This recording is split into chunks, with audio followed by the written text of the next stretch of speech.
Filipenses capítulo 4.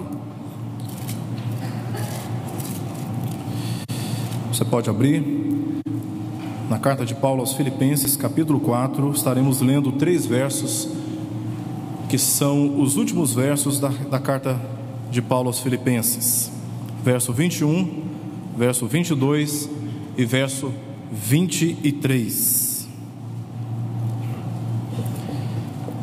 Filipenses 4, 21 a 23.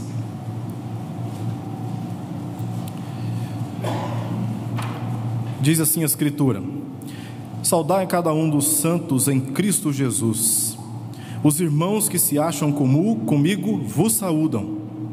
Todos os santos vos saúdam, especialmente os da casa de César. A graça do Senhor Jesus Cristo seja com o vosso espírito. Vamos ler todos juntos este texto mais uma vez, a partir do verso 21. Vamos lá?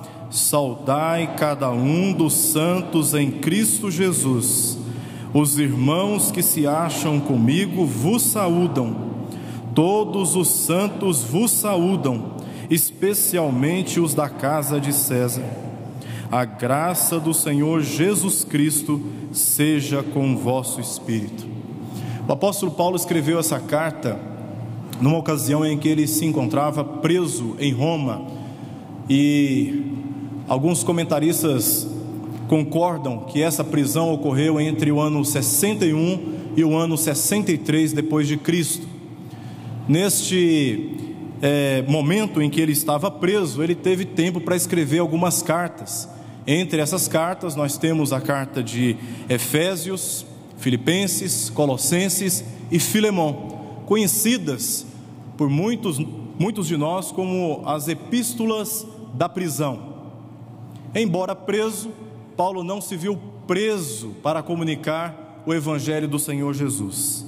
Curiosamente, Paulo, quando estava em Troade, na segunda viagem missionária, ele teve um sonho, e neste sonho, nesta visão, ele foi chamado, desafiado por um varão macedônio, para que atravessasse o mar, para que passasse pelas nações e chegasse até a Macedônia para proclamar o evangelho do Senhor Jesus. A partir desse momento ele foi para a Macedônia. Lá ele teve contato com a cidade de Filipos e dedicou-se ali entre aqueles irmãos pregando o evangelho. Paulo foi muito bem acolhido por aqueles irmãos, e não bastando o acolhimento daqueles irmãos, mesmo depois que ele saiu da cidade de Filipos, ele continuou sendo acompanhado por aqueles irmãos. Não faltou sustento para ele. Aqueles irmãos se preocuparam com a sua manutenção, não apenas uma vez, como ele diz no próprio capítulo 4, mais de uma vez, aqueles irmãos enviaram sustento para ele. E ele, de uma maneira muito especial, escreve essa carta aos Filipenses.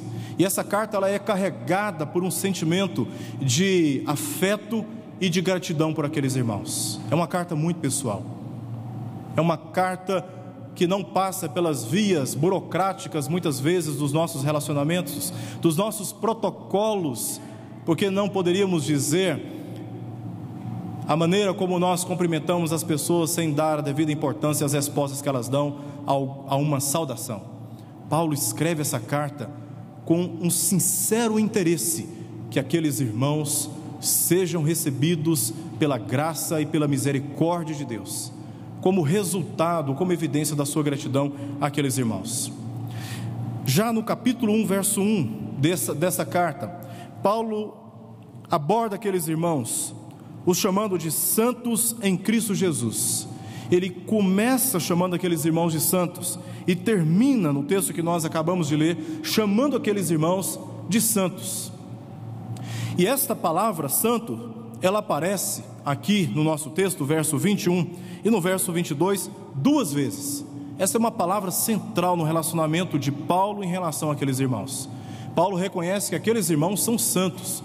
Eles são santos em Cristo Jesus. Não é uma santidade segundo os padrões e rugimentos do mundo, segundo os princípios da filosofia e do pensamento humano. Eles são santos por obra de Cristo Jesus.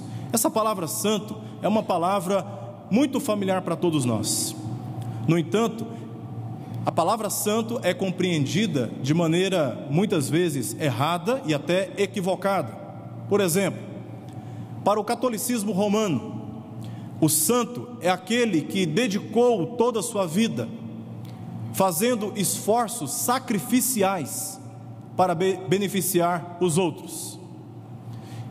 E mesmo depois de morto, ele ainda é admirado e também reverenciado por reconhecerem que estes homens no passado fizeram obras sacrificiais em favor dos outros, e mesmo depois de mortos, eles continuam fazendo obras sacrificiais em favor dos outros.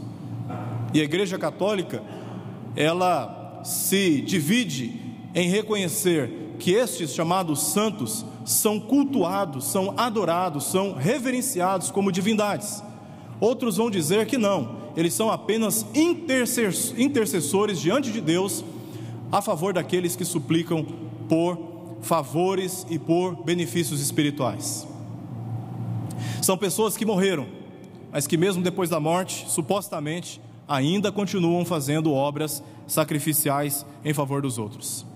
O senso comum da sociedade identifica a santidade com uma perspectiva um pouco diferente. Quando você menciona santidade para as pessoas, elas vão confirmar para você que santidade muitas vezes está relacionada com o nosso comportamento ilibado, um comportamento que não pode ser colocado sob suspeita, um comportamento que não pode ser questionado. Tamanha a reputação, tamanha a lisura, a transparência e a honestidade dos atos, das palavras, das ações e também das intenções das pessoas. De modo que até no meio religioso, apresentar-se como aquele que é santo é quase que ser hostilizado como aqueles que estão se colocando acima da condição dos outros, como aqueles que têm o privilégio de receber da parte de Deus e de serem ouvidos por Deus, diferentes de qualquer um outro. Porém, a Escritura, ela tem uma definição a respeito de santidade, e nós não podemos ignorar essa definição para que compreendamos corretamente o texto que nós acabamos de ler. Segundo as palavras do apóstolo Paulo, santidade é tradução de uma palavra do Novo Testamento, hagios. Esta palavra é utilizada para separar um objeto dos outros, a fim de que este objeto seja usado exclusivamente para um propósito. Aplicado à vida dos crentes, nós não podemos desassociar essa palavra do aspecto da salvação. Estávamos mortos em nossos delitos e pecados, mas soberanamente Deus, através do seu Filho e por obra do Espírito Santo, nos arrancou da morte e nos deu a libertação pela verdade a respeito de Jesus Cristo. Fomos literalmente separados do mundo, separados das trevas, e agora somos colocados diante de Deus como aqueles que são direcionados, consagrados para o uso exclusivo da vontade de Deus. No Antigo Testamento, consagração estava associada com os ritos e com as cerimônias. Porém, no Novo Testamento, santidade não é ritual, não é ritualística, não é comportamental apenas, não é aparente apenas. Segundo o conceito de santidade do Novo Testamento, santidade é a vida produzida pelo Espírito Santo na vida dos crentes. Não apagueis o Espírito Santo, diz o apóstolo Paulo na primeira carta de Tessalonicenses. Sem o Espírito Santo, as circunstâncias da nossa vida vão determinar como nós devemos nos relacionar com Deus.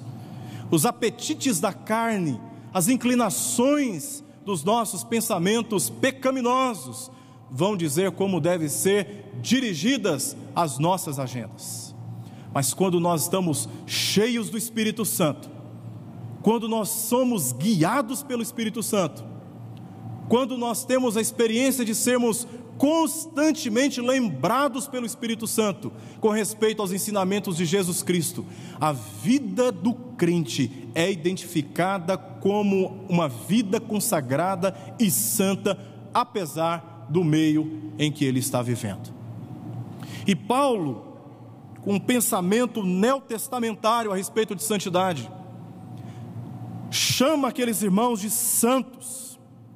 E eu gostaria de enfatizar nesse texto, o verso 22, em que ele diz assim: todos os santos vos saúdam. É uma comunicação de santos para santos.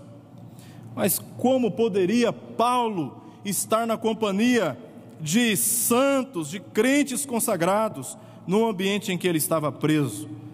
Curiosamente, Paulo, no verso 22, dá uma ênfase, e esta ênfase é muito importante no texto, quando ele diz: especialmente os santos da casa de César. Especialmente os santos da casa de César.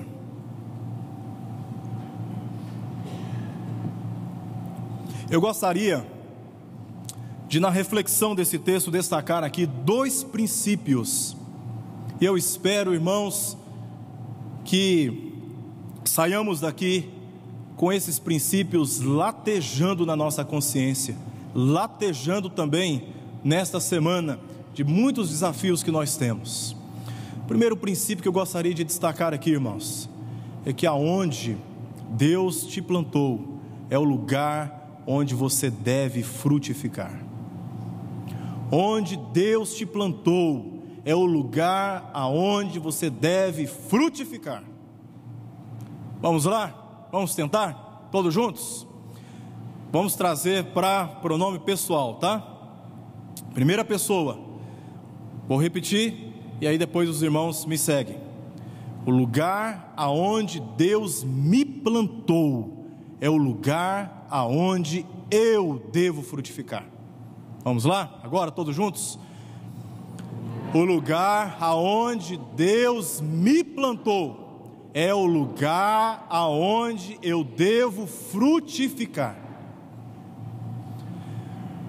Nero, aqui chamado de Cácer ou César, era o imperador na circunstância em que Paulo escreveu essa carta. Nero subiu ao trono em 54 depois de Cristo e perpetuou o seu governo até o ano de 68. Esse imperador chegou ao trono aos 17 anos, depois que a sua mãe assassinou o seu terceiro marido. 5 anos depois, Nero envenenou a sua própria mãe. 3 anos depois da morte da sua mãe, Nero assassinou a sua própria esposa para possuir a esposa de outro homem. Nesse período, Nero providenciou o assassinato, o homicídio de pessoas do alto escalão do Império Romano, senadores, pessoas revestidas de autoridade e conhecidas publicamente. Mas Nero não ficou muito conhecido por causa das atrocidades que ele provou ser capaz de cometer em relação ao seu próximo. Nero ficou muito conhecido por conta da tamanha crueldade com a qual ele perseguiu os cristãos durante o seu governo. Isso incluiu, por exemplo, a queima de corpos de cristãos que eram colocados em estacas do seu jardim para iluminar o seu jardim. Nero perseguiu cruelmente os cristãos naquele período, de maneira que viver no palácio, viver ali naquele ambiente de César, na casa de César, era viver debaixo de uma terrível hostilidade, porque aquele lugar era um lugar de idolatria ao imperador. Aquele que negava-se a adorar, reverenciar o imperador, era perseguido de morte. Aquele ambiente era um ambiente de corrupção, de traições, era um ambiente em que se vivia constantemente na desconfiança um do outro, por causa das maldades, das tramas, das malícias exercidas um contra o outro. Viver na casa de César era um desafio, sem dúvida alguma, extremamente melindrosa. Imagina para aqueles que eram cristãos, imagina para aqueles que eram santos, consagrados à vontade de Deus nesse ambiente. Irmãos, esses crentes na casa de César, eles são registrados aqui com especialidade nas palavras de Paulo, com ênfase nas palavras de Paulo, para mostrar o avanço do evangelho através dos crentes. E esse avanço chega até os ambientes mais hostis daquela época. Se nós voltarmos, por exemplo, um pouquinho, capítulo 1 de Filipenses, vamos perceber Paulo no verso 13, se referindo às suas cadeias, se referindo também à guarda pretoriana.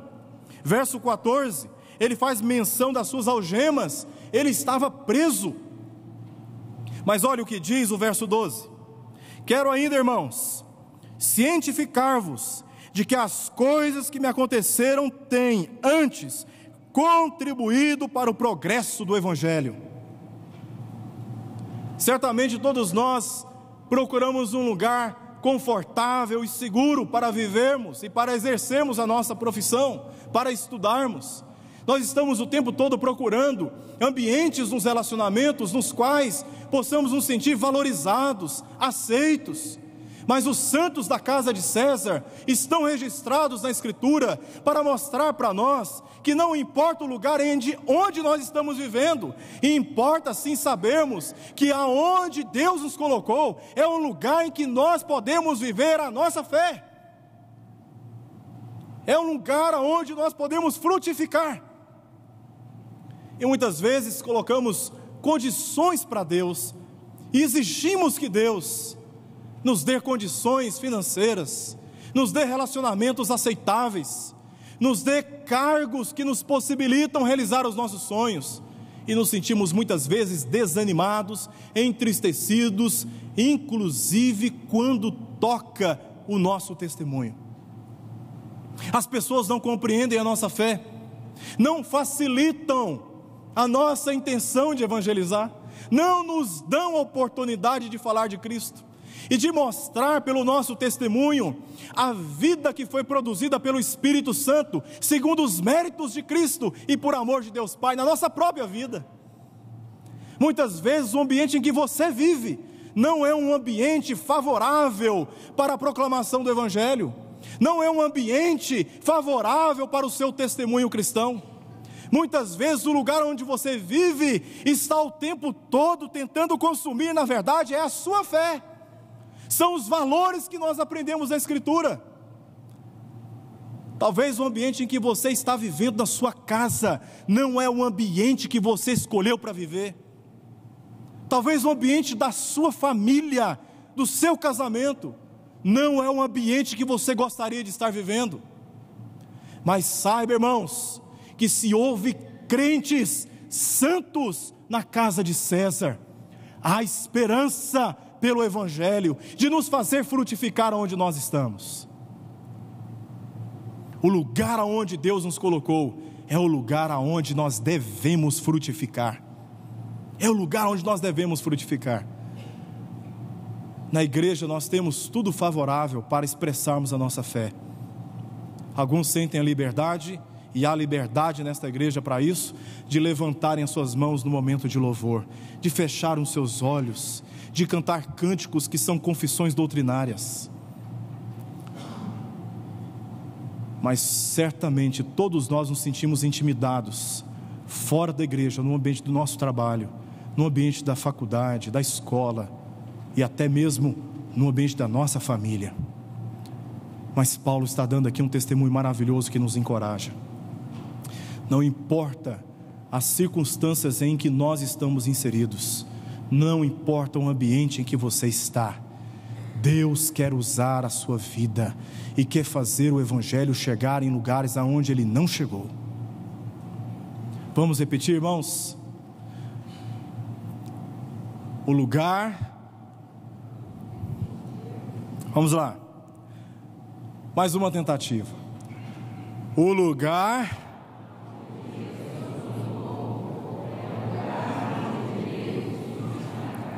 Mais forte. O lugar aonde Deus me plantou é o lugar aonde eu devo frutificar. Segundo princípio, irmãos. Segundo princípio. As melhores oportunidades podem estar aonde você está. As melhores oportunidades podem estar aonde você está. Vamos lá? As melhores oportunidades podem estar aonde você está. Nós estamos procurando condições que favoreçam as nossas mais legítimas intenções e motivações cristãs. Mas o lugar aonde Deus nos colocou nem sempre concorre para que isso seja uma realidade circunstancial e latente diante dos nossos olhos. O fato, irmãos, é que nós somos constantemente desafiados pelo mundo que nos cerca. Recentemente, a Rede Globo concluiu uma novela e nos últimos episódios, nas últimas cenas daquela novela, 2 homens se beijaram. E a impressão que eu tive é que a novela inteira foi uma maravilha, porque só percebi o escândalo, só percebi a reação de revolta no final por causa do beijo. A grande, irmãos, verdade é que nós já acostumamos com o mundo como ele está.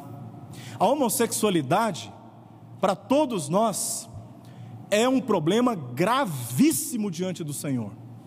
E nós não apoiamos a homossexualidade. Não apoiamos. Nós devemos sim receber os homossexuais na nossa igreja, no ambiente do nosso trabalho e tratá-los com respeito.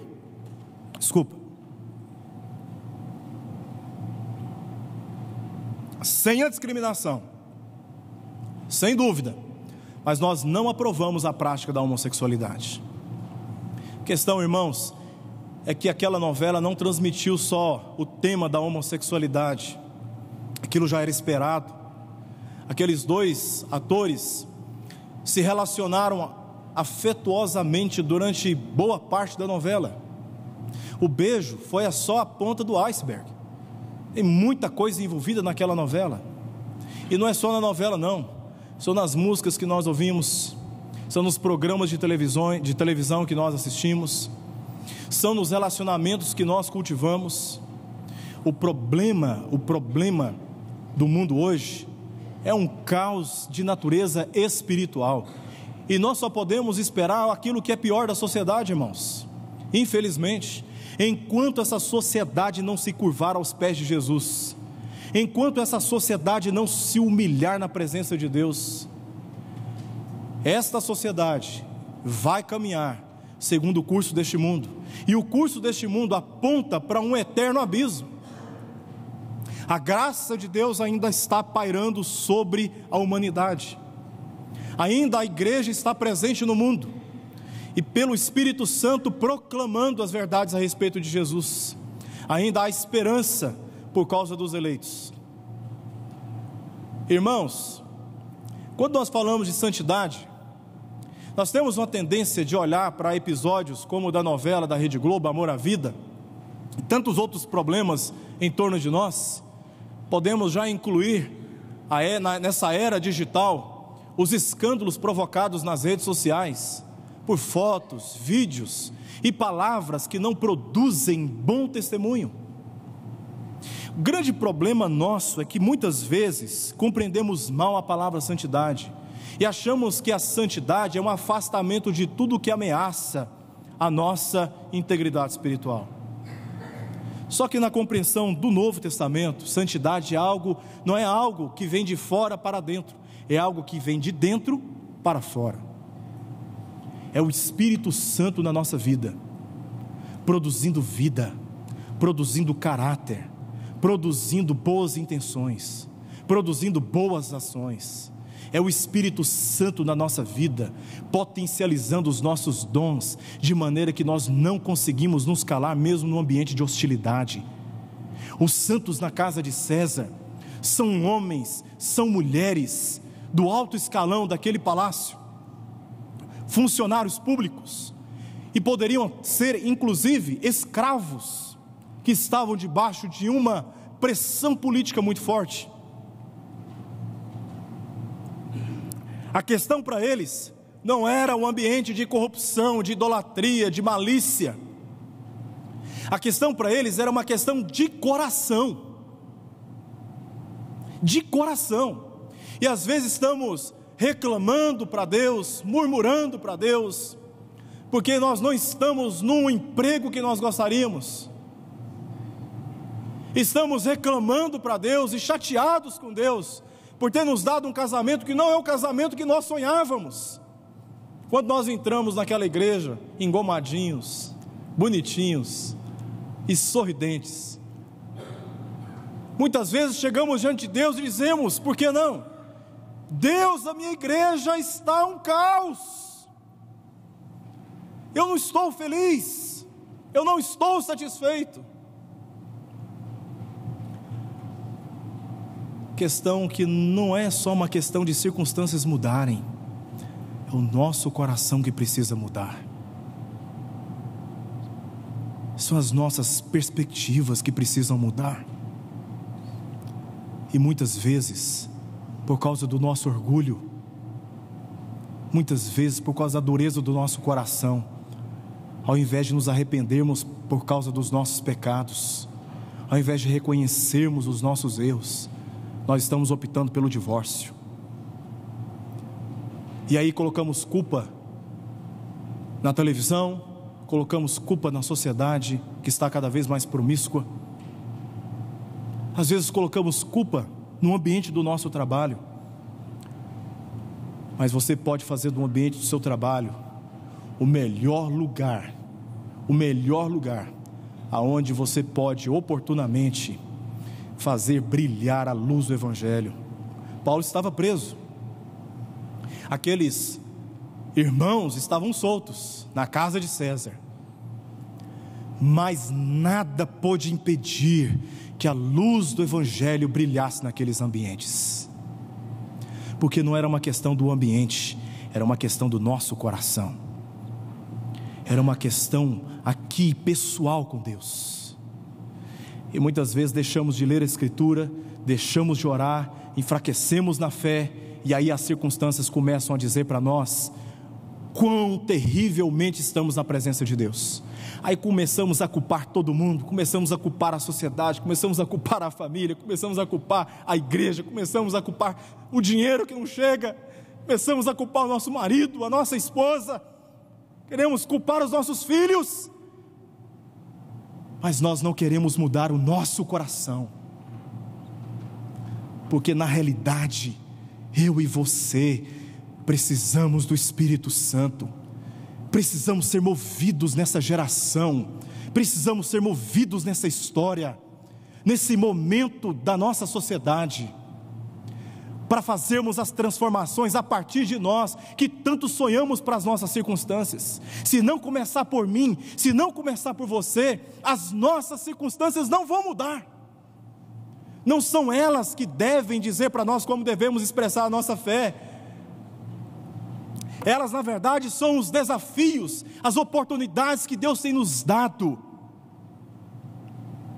para testemunharmos a Cristo, no tratamento do dinheiro, no relacionamento com as pessoas, na atitude responsável de cumprir com as suas obrigações profissionais, de honrar aqueles que são autoridades sobre a sua vida, incluindo o seu patrão, incluindo o seu pastor, incluindo os seus presbíteros.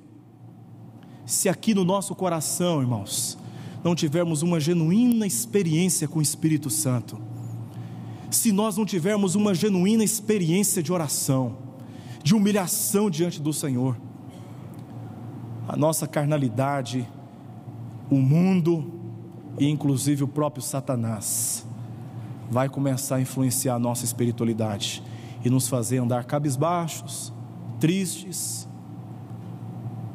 Mas Deus quer mudar essa história, porque tem crentes, tem santos na casa de César, e pode ter santos na sua casa.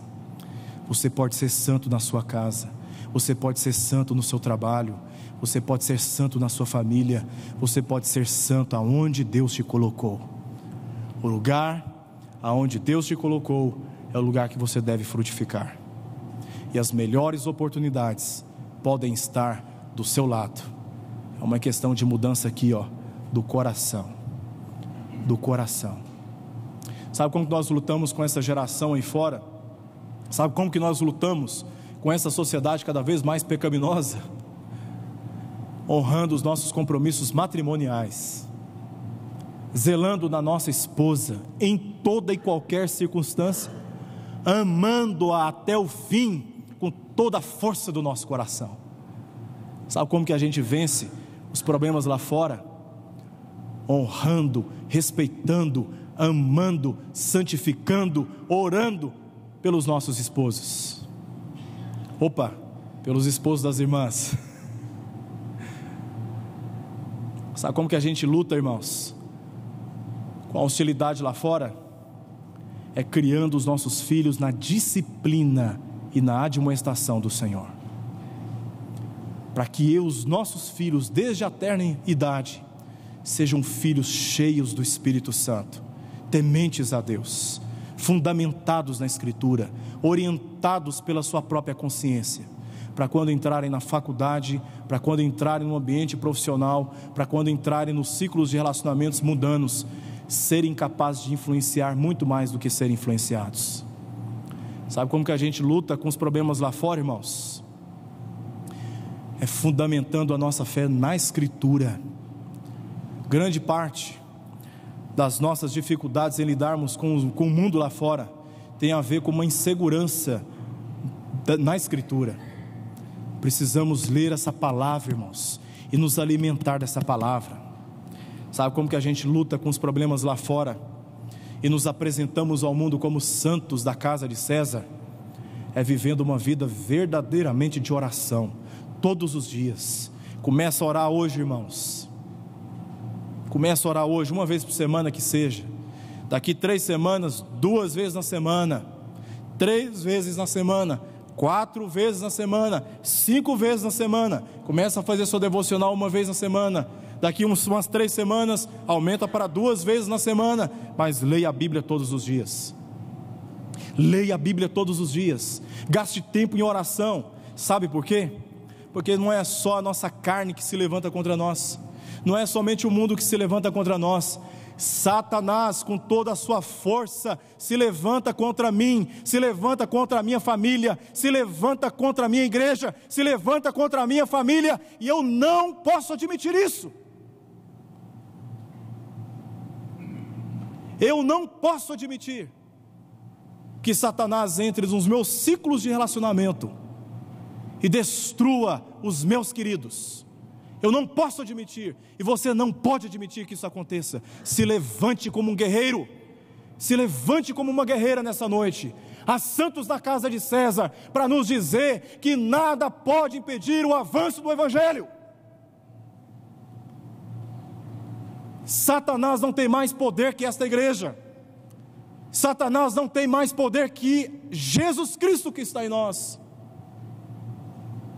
Levantemos as nossas cabeças e nos dediquemos ao Senhor, busquemos a Deus, nos enchamos do Espírito Santo de Deus, e vamos descobrir, irmãos, que o lugar onde Deus nos plantou é o lugar onde nós vamos frutificar, que o lugar onde nós estamos reservam para nós as melhores oportunidades de fazer a luz do testemunho de Jesus brilhar para a glória do Senhor. Sabe como Paulo termina essa carta? Paulo termina essa carta assim, verso 23.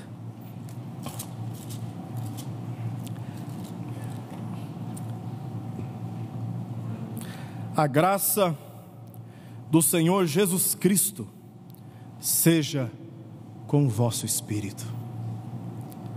Vamos orar.